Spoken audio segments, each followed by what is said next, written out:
Now, there were also a couple of Filipino films in Udine this year. What did you think of those?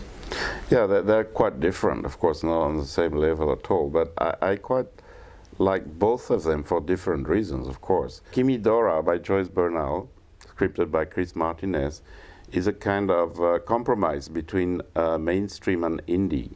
It's an indie film produced by Piero Pasquale, but it was really made for the mainstream audience, the kind of audience who is going to see the films with Eugene Domingo first, not a film by Joyce Bernal.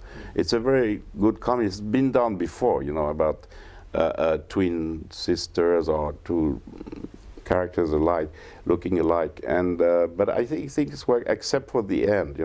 I think she could have cut the ending, which is a little bit on the corny side, but otherwise, it's a good satire. For once, it's not set in the slums of Manila again. And then there's that other film by Eric Matty, which is rather surprising because Eric has been doing so many, big budget FX films recently. And then suddenly he makes that very personal, very simple, and very moving film called The Arrival, about a guy who is coming back to near Bacolod in Negros, and he is in love with that.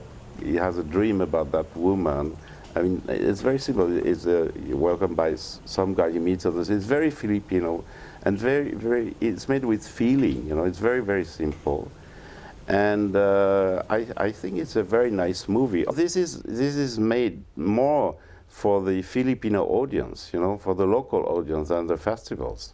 So I really hope it will open.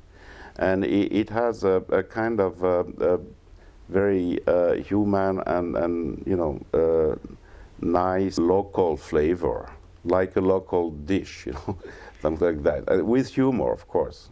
They're not studio pictures, but one is representative of the main D film, and the other is kind of a more personal film by a mainstream director. That's a very interesting.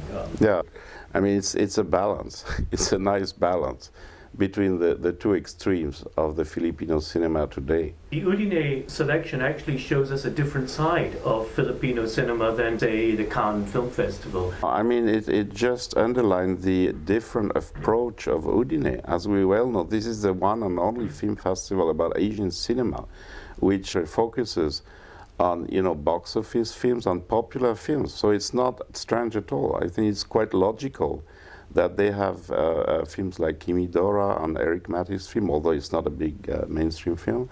And because all the other festivals, especially Cannes, concentrates on auteur films, for better or for worse, of course. And you're right when you say that the main problem for me today is that, and for many people, is that those films shown, in big festivals like Cannes, even accessible films from Brillante Mendoza, and they can't reach their own audience in the Philippines. That's a big problem. Even a very nice film like Lola, which is really more accessible. There's no violence, no sex, no horror like Kinatay, and then I don't think it can reach the audience because they don't care, but because it's like neorealism in Italy after the war.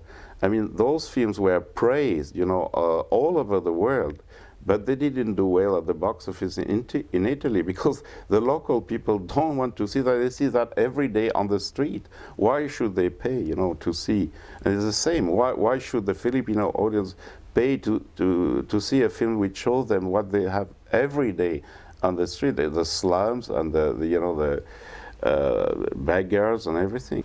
So, in a nutshell, do you think Udine shows that cinema in Asia is a healthy state? Is the festival doing well? And you're optimistic or pessimistic? I'm rather optimistic in a way, which is not in my tradition. I'm rather pessimistic usually, but I like the film. Of course, they have difficulties, because not in every country cinema is doing well. I mean, the industries. I think, of course, it's stronger in Korea, for instance, even in Japan, but to a lesser level, and in China. But at least you have a wide, range of all the film industries in Asia, which is already good in itself. So now Now the thing to you know, acknowledge that the films are good or bad, of course, it's more of a personal opinion, so it's difficult to say. Well, thanks very much, Max Tessier. So until next year's Udine, we have to say and bid you arrivederci. Ah, arrivederci, ci vediamo.